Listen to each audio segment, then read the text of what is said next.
Good morning, everyone. This is Dan Keevan with Hotsauce Technologies.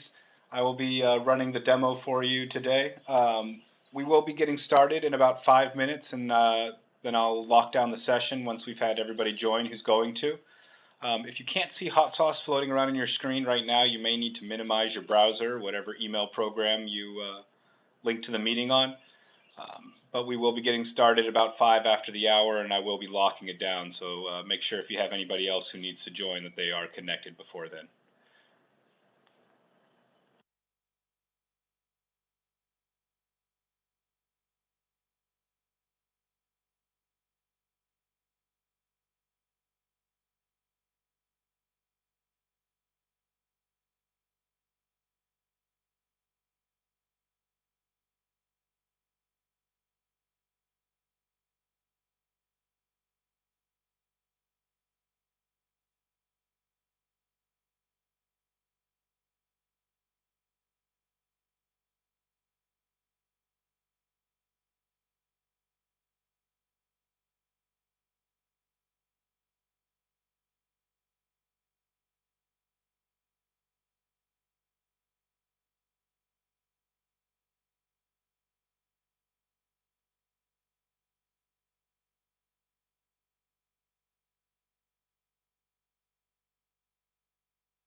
All right, I'm going to go ahead and lock down the meeting. Hopefully everybody's joined who needs to be.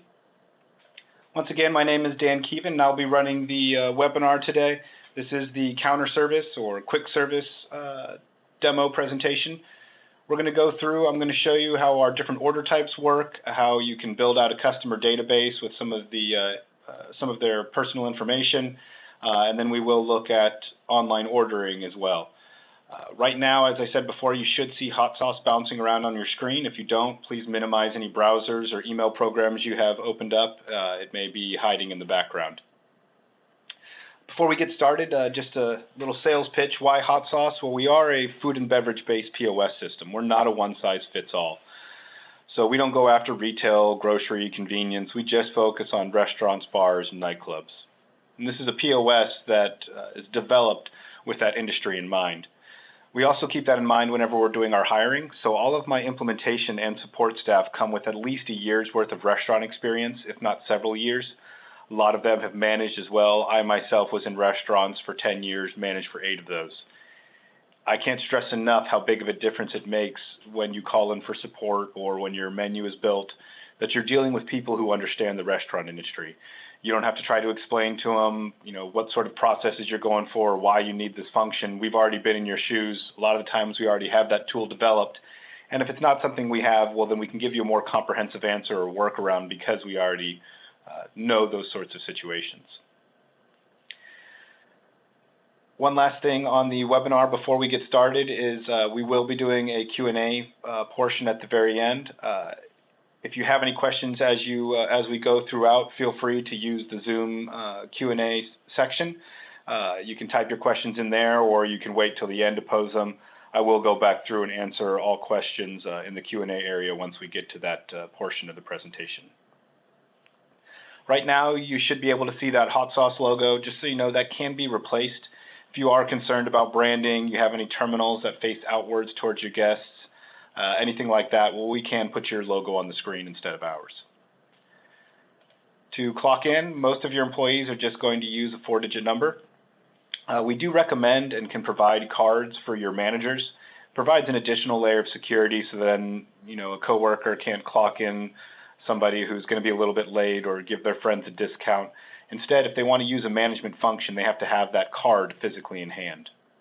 Additionally, we can also support and provide fingerprint readers. However, I'll try to talk most of our clients out of it. It's pretty cool technology, but it's just not very conducive to food and beverage environment. Somebody washes dishes for 5 minutes and now they can't place an order for 5 minutes because their fingers got pruned up and it's not recognized. But some of our clients are in high-end, clubs, atmospheres where they may have items that are bottled liquor for over $1,000, so we certainly can meet that requirement if security is a must. At this point right now, it's just verifying the employee clocking in. If that employee has more than one job code, then this screen will pop up. If they're only a cashier or only a manager or only a driver, then it will just automatically select that and move past here. Each of these job codes can have its own pay rate and security setting. So I can be one hourly rate as a cashier, a different hourly rate as a driver, and then salaried as a manager. The security settings can be set per job code or per employee. So I could have it to where all cashiers, drivers, and managers have the same security settings depending on what job code they're in.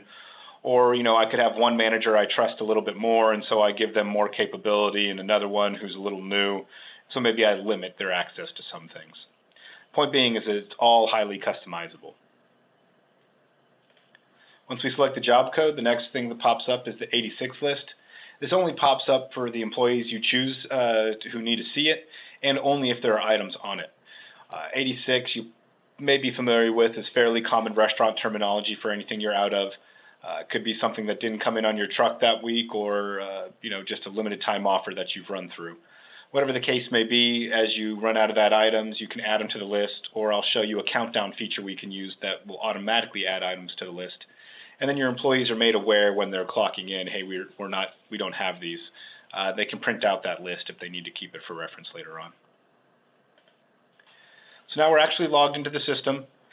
As I said, those screens only pop up during that clock-in process and only if they have options. Once they are clocked in, they just type in their number and it takes them straight back into the system. To go ahead and start taking orders, we go ahead and click the new order, and it gives us several different order types. I can change the terminology on these to match up with however you call those orders.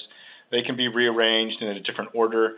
We can require different information per order type, and so I've got a few examples that I'm going to go through here, but by no means is this the only way these can be set up.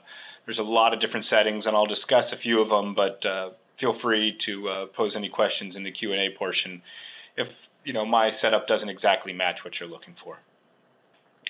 Each of these order types, as I said, can require different information, but can also have its own customized header in the kitchen.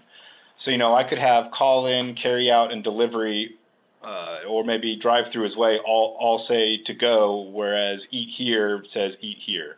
Or I could have it say call-in, carry-out, or delivery. Maybe the cooks time out those orders a little differently depending on how it came in. The point being is each of those order types can make sure the cooks know how to prepare the food, whether or not it's going in boxes or on plates, that sort of thing. To start off with, we're going to go for Eat Here.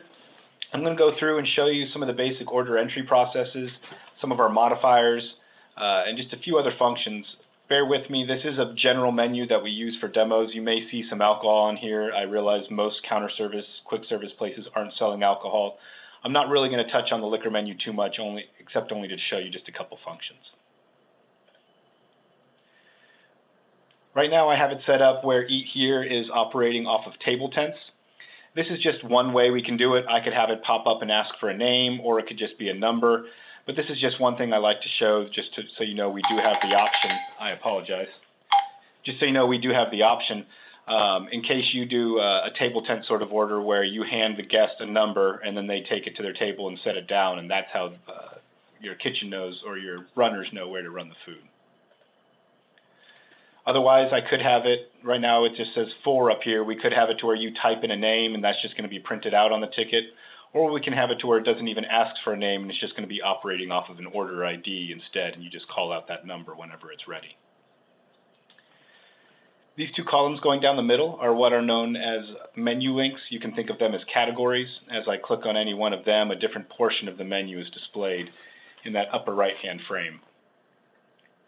We can have up to 11 buttons in a column, so I can have 22 categories displaying at one time. That's not to say that you can't have more than that. It just means that if you do have a rather extensive menu or a lot of different categories, we're going to need to break out your menu into sub-menus. And so if I click on breakfast menu, you'll see it actually shows me completely different categories and options. Or if I click on alcohol, then it shows me the liquor menu. Then I can always navigate back to the main menu as well. We can also automate that process, so I can have it to where, lunch specials goes away at 3:30 and is replaced by dinner specials. Or a late night menu pops up 10 p.m. to 2 a.m., but only on Fridays and Saturdays. Or a Sunday brunch menu that is only available Sunday mornings. And so we can have it to where certain categories or menus are only available when you actually are making those items. Whenever we're looking at these menu links, we can show up to 21 items at one time. Once again, that's not a limitation. It just means if you have more than that in any single category, well, we may need to build in some additional pages that your employees scroll through, or we can get creative with the way we use our sub-menus. And so I have a bar that has 99 beer taps on their wall, kind of like the song 99 Beers on the Wall. And whenever they click draft beer, you'll notice it replaces those liquor categories. And so now they're looking at all of their drafts. I didn't take the time to program in 99. I just did one for each letter of the alphabet. But they can scroll through all of their beers if they would like. Or they can narrow their field of view and look at a specific section just to make it that much easier to find whatever they're looking for. Point being is between our restaurant experience and the different tools we have within Hotsauce, we're going to get it to where your employees can get to the items they need with as few button clicks as possible. To actually add items to the order, I go ahead and click on them, and they appear over on this left-hand side. Because of the way that I have Eat Here set up, I do have payment options right now, so I could take payment immediately if I needed to. Before I do that, I do want to go through and show you a few of the modifier options we have. And once again, this is just a demo menu. I realize some of you may not operate with appetizers, entrees, and so forth, but that doesn't mean that you won't need the modifiers that I have within these sections. So one form of our modifier is what's known as a forced modifier, meaning whenever I ring up that item, I have to choose one of these items, and there's no way I can skip past it. It could be a side item for an entree. In this case, it's a sauce for wings, or a temperature for a burger. Anytime where the cooks need to be told what the customer actually chose. Whenever I select that modifier, it automatically advances to the next modifier in sequence, and this is known as an unforced modifier. I've got some cooking instructions, I've got some ingredients, but if I don't need to use any of these, then I can just click Done to skip past it. Finally, this is also an unforced modifier, but this has got a pretty neat tool where they get a certain number of options for free, and then it's automatically going to charge for anything else in addition to that. In this example, with 10 wings, they get 2 dressings for free, Anything else after that is going to get a charge. So I do a ranch and a blue cheese, nothing happens. Anything else after that automatically gets a charge added in. That's just one way we're ensuring whatever instructions or items you're passing back to that kitchen, that price is already tied to it. Too often I've seen menus or POS systems set up where we've got one button that charges and another button that doesn't charge, and our employees know which one to use. It's great to be able to have that level of trust with your staff, but by no means should your POS system rely on that to operate properly.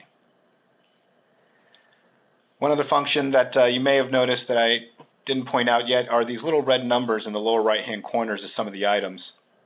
And those are what are known as countdowns. It's a basic form of inventory, so every time I ring up one of those items, it does count it down, just like it says in the name. And I can print out a list of all those countdowns, do a physical count, see if there's any variance. But more importantly, it's used for letting staff know of any limited availability. As you're running low on certain items, you go ahead and put those countdowns in, and once it hits 0, it automatically gets added to the 86 list. And then your employees couldn't even ring it up if they wanted to. That just helps to ensure that you avoid some of those awkward scenarios, whether it be you're in the middle of a dinner rush and now you're having to run around and make sure all your staff knows you're out of a certain item, or even worse, you're in the middle of a dinner rush, you run out of an item, and now you have to go through and check your tickets that are already rung in and figure out, okay, how many of those slipped by before we figured out we were out of them. With this, you go ahead and put the countdowns in. Once you're out of it, your employees are automatically made aware, and you don't have to worry about any one of them being run up that you can't actually serve to the customer. Going back to the food side, I want to show you a few other modifiers that we have.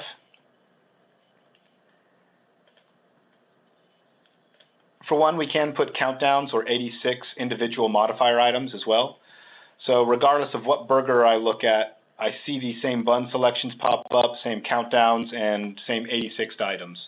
Once I've run out of sesame seed buns on one, it's 86 on all of them by default. And so it could be any sort of modifier that you have limited quantities of. Maybe you do, seasonal vegetables as a side item, but you can only prep so many of them based off of what produce you get in. So you go ahead and put in that count at the beginning of the day, and you know you won't sell more than what you've prepped.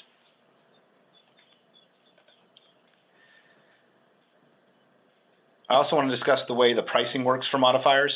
So previously with the 10 wings, they showed up as $10.99, and the ranch and blue cheese showed up with 50 cents next to each of them.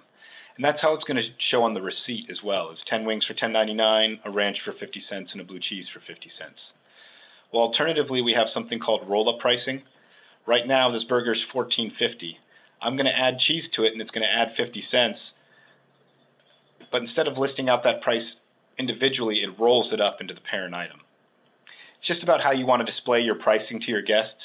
If you have a large menu board with all of your prices listed out, well, you may want to go ahead and leave those modifiers out separately so that, whenever their burger becomes $16 because of different upcharges, they know why. It's because they got bacon and some extra cheeses and that sort of thing.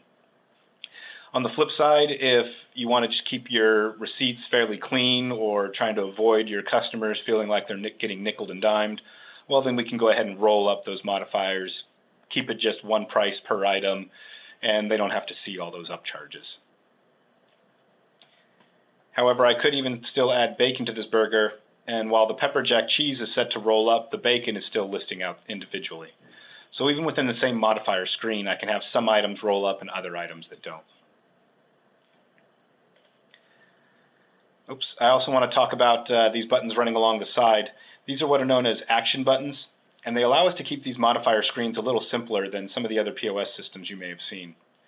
So with some POS systems, you have to have an onion button, a no onion button, an on the side onion button, and it just clutters up everything within this screen. But with ours, we use these buttons, and it allows us to keep these modifier screens a little simpler. So I can say onion, or no onion, or on the side, and I'm just attaching a simple caption along to whatever cooking instruction or ingredient that I need to modify. We can also affect pricing with these, however. So let's say this is a specialty burger that comes with bacon, and this customer doesn't want it. Well, if I click no bacon, because I clicked the no button, it actually goes ahead and removes the charge because it recognizes we're not adding something. Or if this is a burger that doesn't come with bacon and they want a whole lot of bacon on it, well, I can make it double the charge instead. And just once again, we're trying to make sure whatever instructions we're passing along to the kitchen, that price is already automatically following along with it.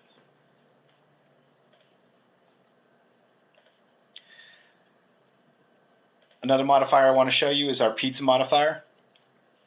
I won't go too far into it, but we can address any other questions during the Q&A portion.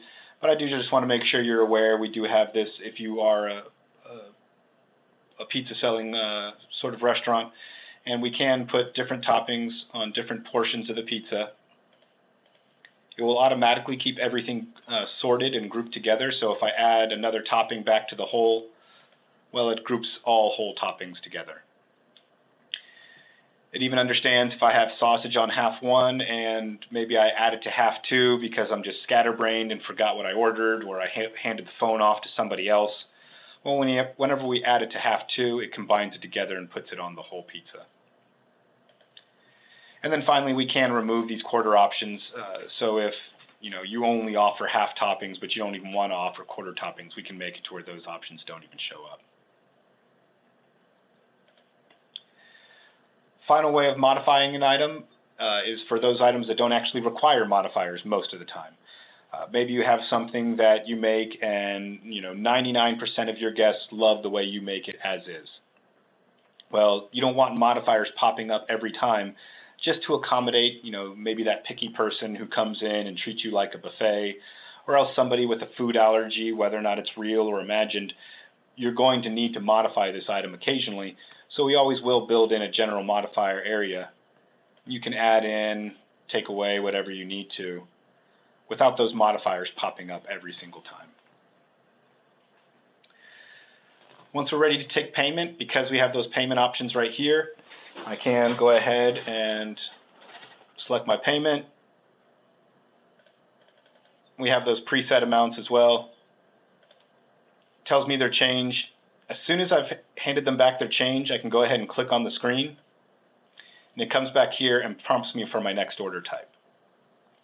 Now, I have this set up this way because right now with COVID, there's a good chance that not everybody is in eat here. Maybe normally it's 80% everybody's eating inside the restaurant, but with COVID, maybe you're doing a lot more call-ins or carryouts or even deliveries as well. So I have this one set up to always come back here and prompt for the next order type.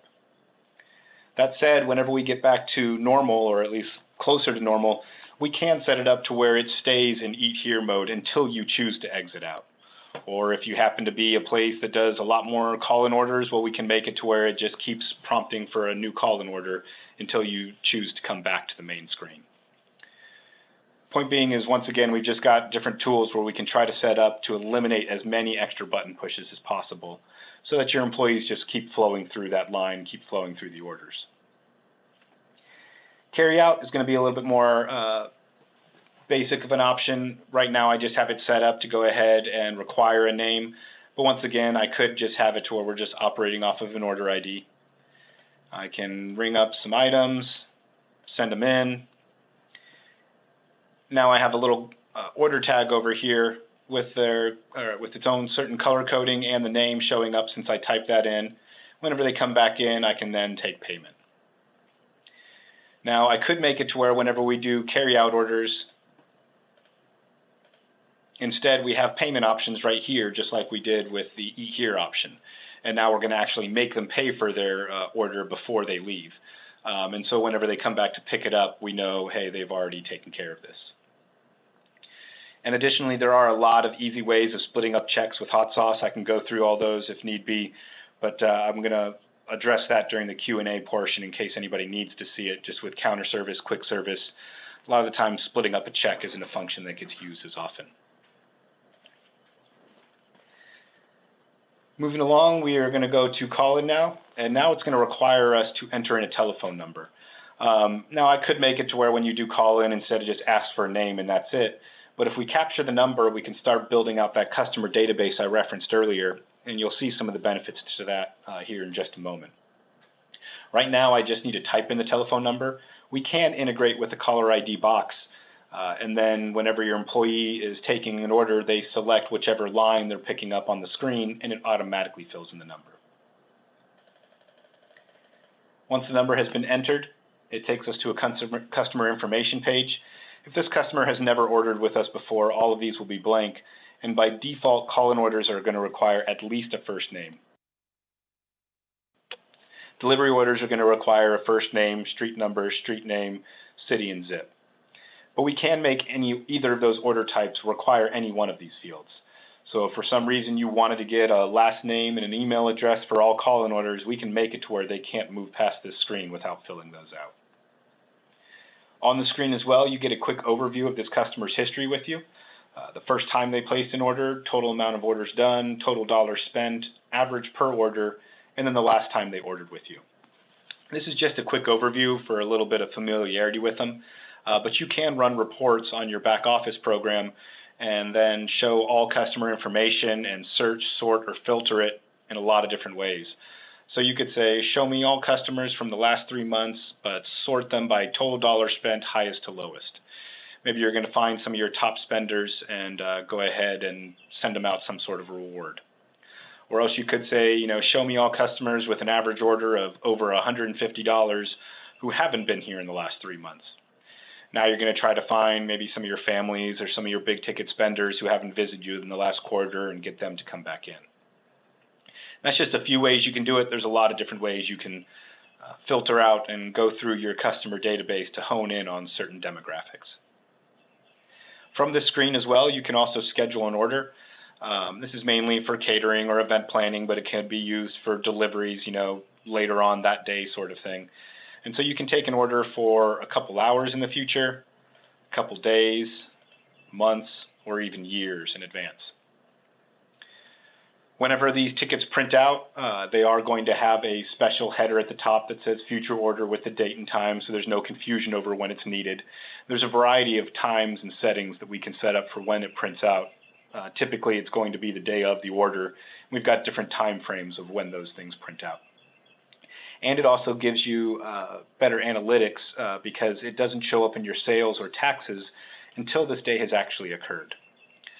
So that way I can go ahead and take a payment on it today, but if they call up next April and cancel out and I refund them the order, well, I haven't paid taxes on this yet because the sale hasn't actually occurred. On the flip side, I get better analytics because, if I ring up this order for some big event on a Sunday, a year from now, I don't want to look back and be scratching my head trying to figure out why I had so many sales on a slow Wednesday, when in actuality, this was actually supposed to be for this busy Sunday. Whenever we click Finish from this order information screen, it takes us to the order entry area. Because I typed in the telephone number, I do have the most recent order from this customer, and I can easily replace it just by clicking on those items, and all the modifiers and everything get included on the new order. I then send it in, and it has its own color code and tag. Any telephone or name that was collected also displays on that card as well. Finally, with delivery, as I said, it is going to require some additional address information. We do have a tool that we can program in to where it only accepts addresses within a given map that you have drawn out. There is an additional cost for that, and unfortunately I can't quote it to you because it's dependent upon how large the map is and how many addresses are contained within it. We supply that to a third-party company. They give us a database that we can program into your system, and we just pass along their charge straight to you to pay for that map information. Then whenever a customer calls in, it can pop up and say, hey, this customer is in an invalid address.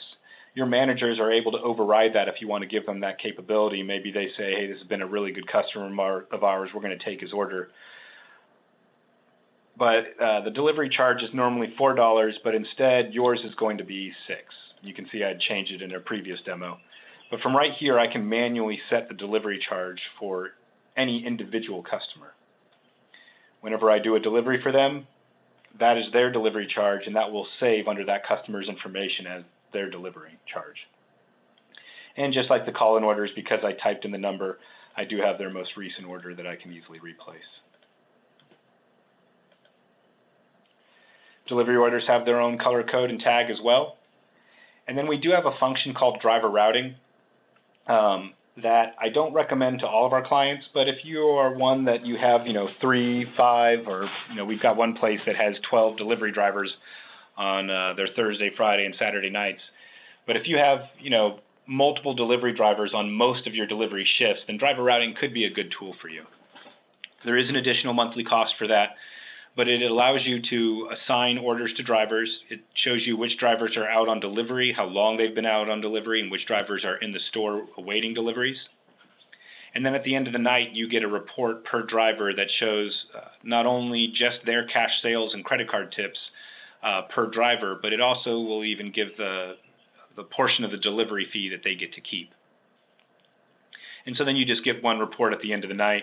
I know some of the previous POS systems I've installed over beforehand, they have to do some special paid out at the end of the week separate from their payroll just for the delivery fees.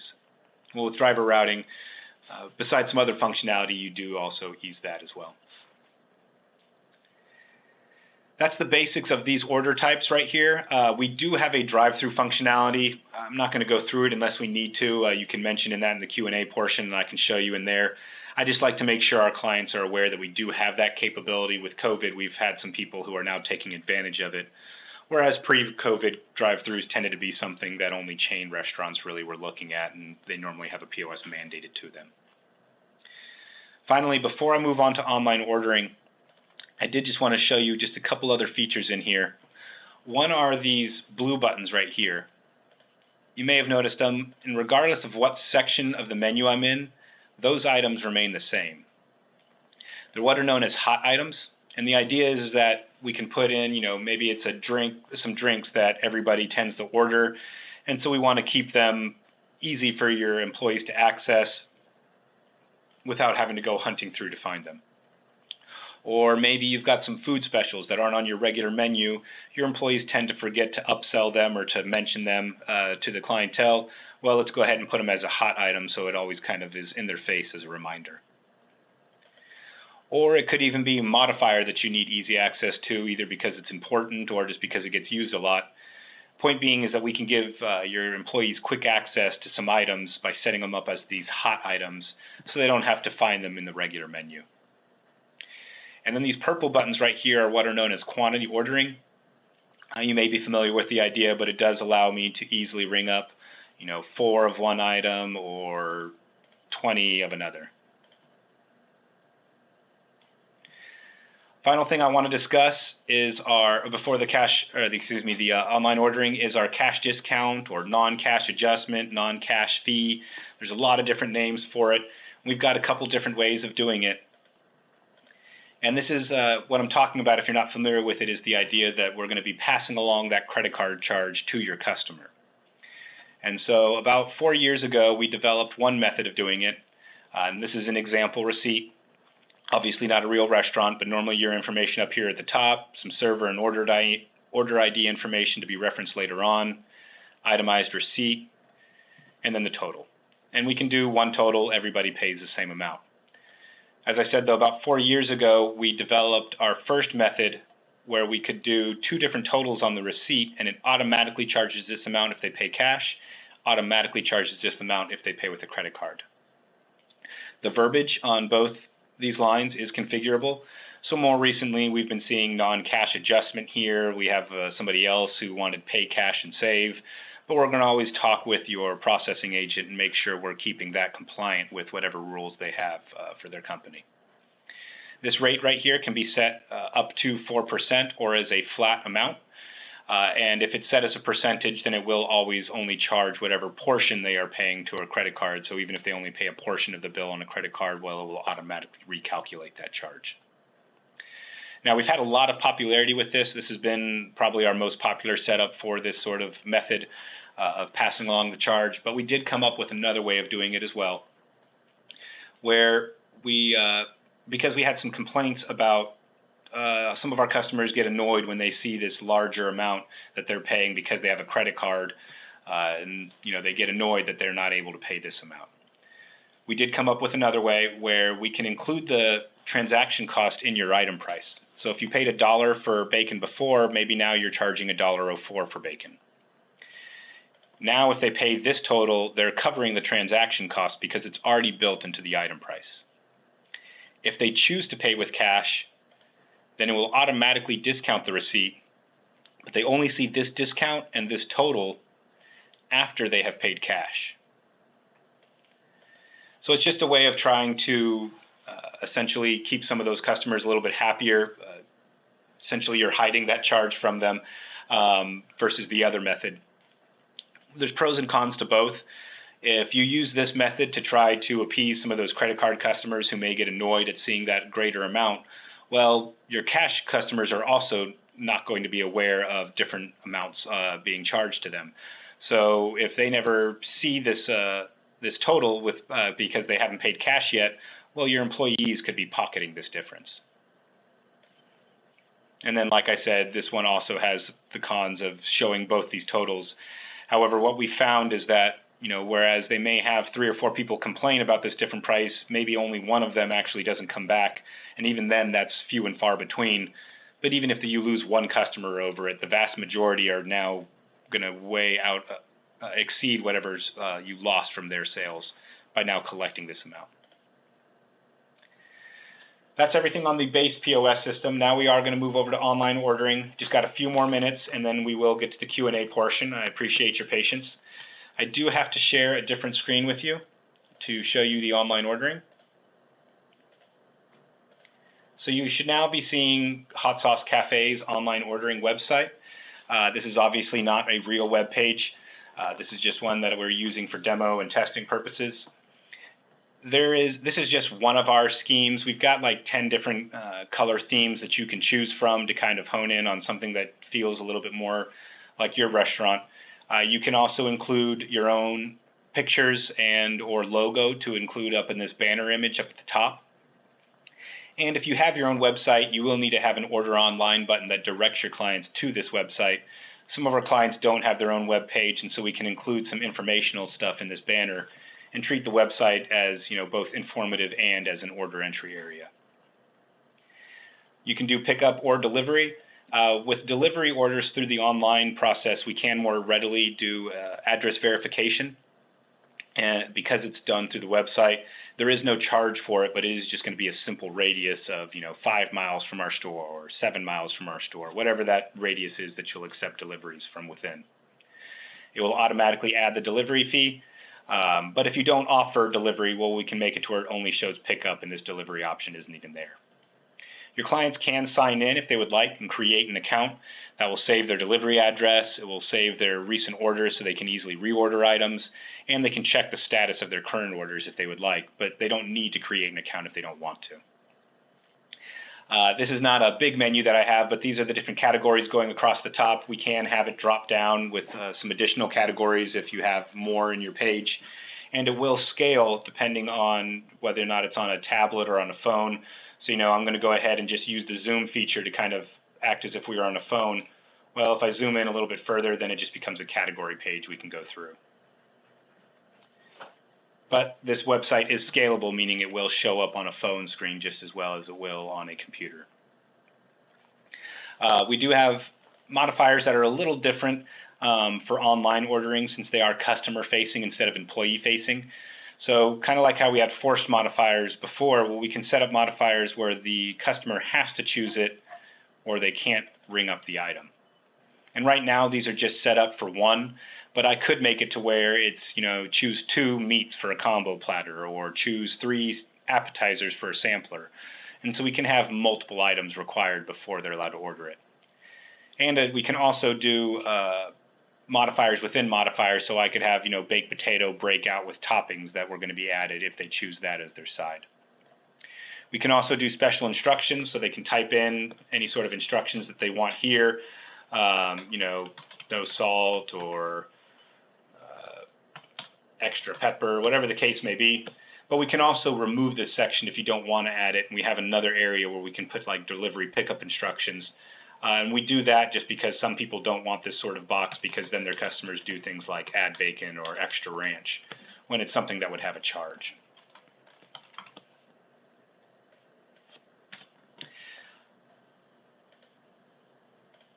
They get a running total of their order. Oops, I missed one of the items on there. My mistake.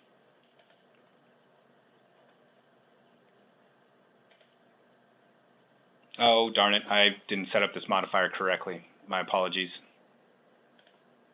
That one should add in now. There we go.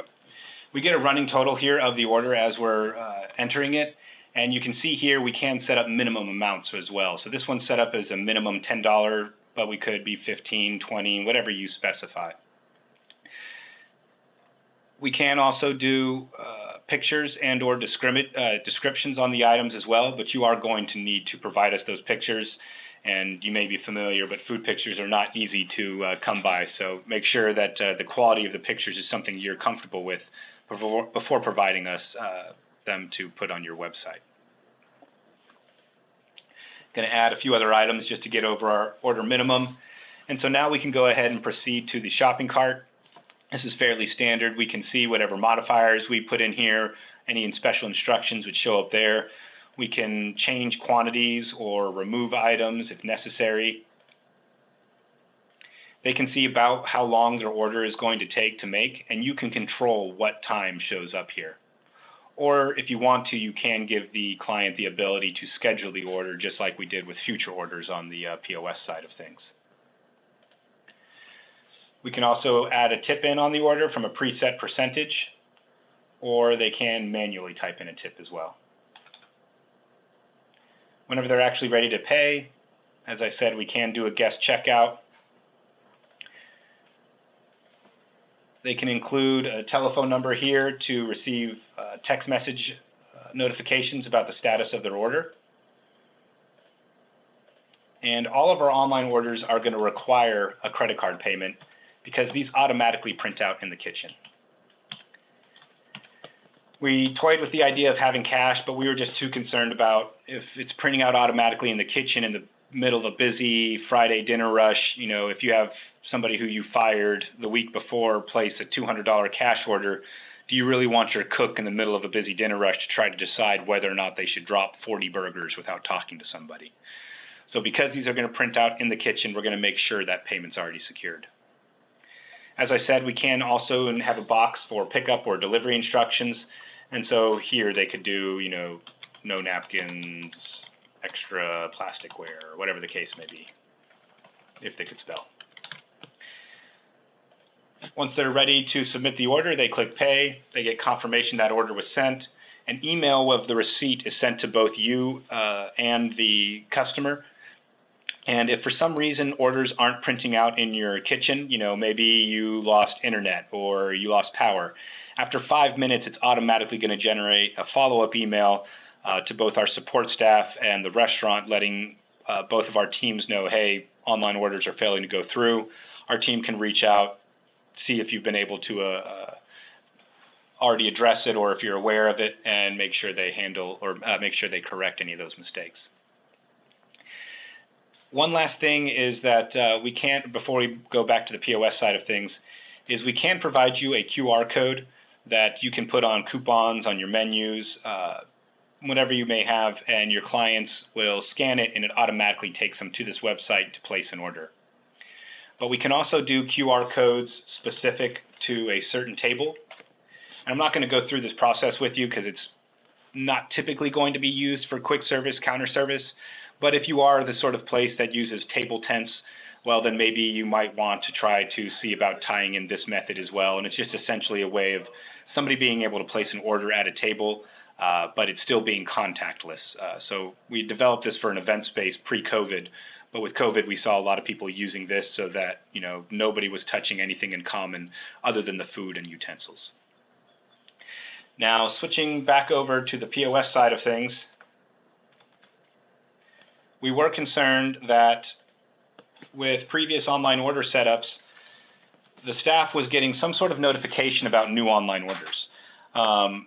You know, they had a tablet or a fax machine, something that they were taking the order, re-entering it in, but so now the cashier or host or hostess knew about those orders.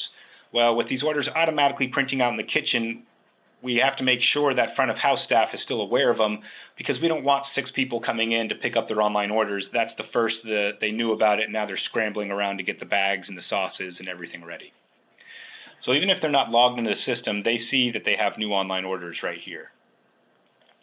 If they are logged in and taking an order, then they have a notification right here about new online orders. Within those online orders, they can see any telephone or name information that was passed along. If a special instruction was put in, then this little black box shows up and they can check on that. If you go inside the order, we can see what was printed or what was made on it. We can print it out. Oh, this was from my online order demo yesterday, I guess. Oh, no, that is the one I just placed. Never mind.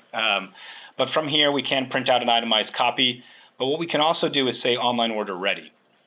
And what that does is it sends out an additional follow-up text message to the customer, letting them know, hey, your online order is available for pickup.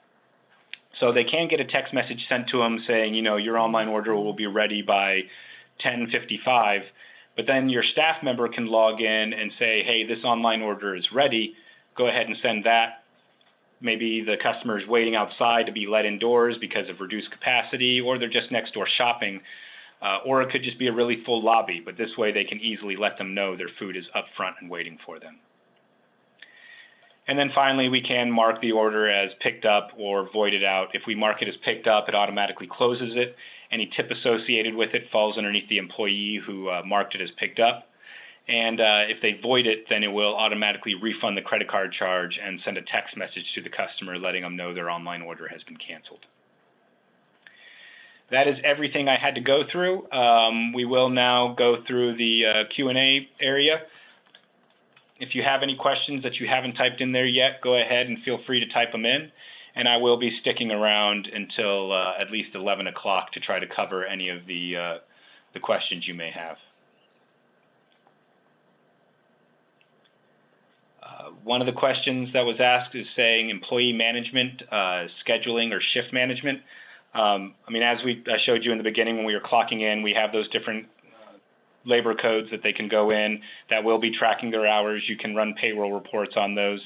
In the middle of a shift, managers are able to clock in employees for them or see who's clocked in, adjust hours from the front of house. On the back office operations, you can adjust shifts from previous days, and then there's a couple different reports that you can do for what sort of labor numbers you're looking for. We do have a scheduling tool, but it is an additional cost. It's part of our mission control piece, which is an online site. We typically market it to places with multiple locations so that they have one website they can go to pull all the reports. But it's a website that you can then run reports from, and then there's a piece you can add on to that is a labor scheduler. Inventory, I'm going to need more information on does it update in real time. I mean, our inventory functions, like I showed you, are very basic. It is just those countdowns that we discussed, and then we can print out those countdowns. And then once item goes to 0, as I showed you on the screen, it will automatically add it to the 86 list, but I'll need more detail if that's not what you're looking for inventory functions. And then finally, there's a question, do you install the online ordering or do we do that ourselves? I mean, we install it, we build the menu if that's what you mean, and we create the web page. So we're just going to take your menu and we can put it all online, but we're typically going to have a discussion with you to try to make sure that we're only offering the items online that you want on there. You know, probably not going to put the liquor items unless you have some special dispensations because of COVID. Some other items may not be available online because it's something you only offer in store. So we are going to make sure that we are putting only the items on there that you want, but we do build the web page for you.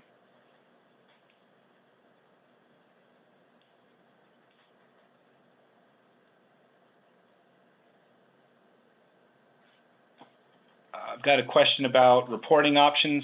I mean, I can show you some of our basic reports. If we need to do a follow-up, we can. But, I mean, our most basic report is going to be what's called a daily summary. We call it a daily summary, but it can be run for any date range that you're looking for.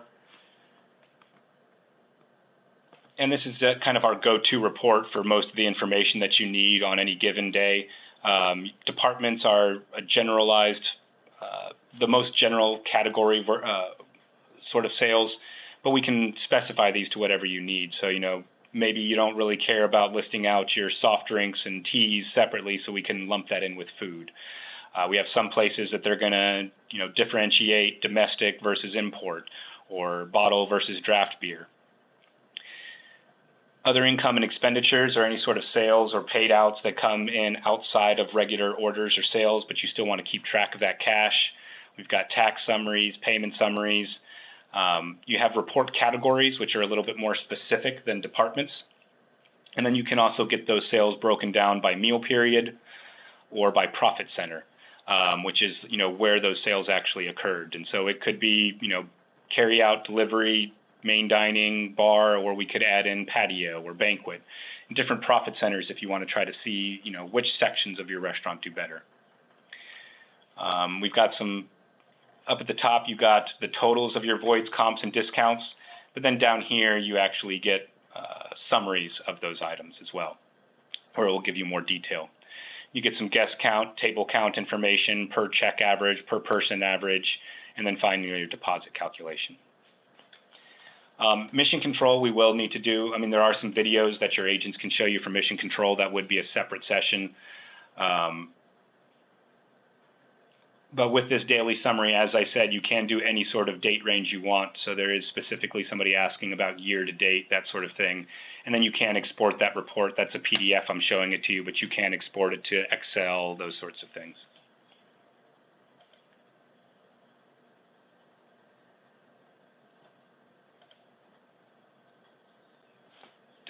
Do we need to create the button to embed on our website? I'm assuming that's talking about the online ordering. We're not going to, if you already have a website, we don't have access to that, nor are we going to edit for you. That's going to be between you and whoever developed your initial website. We can provide you the link to your online ordering store that you need to put on there, but you're going to need to add that to your current website if you already have one.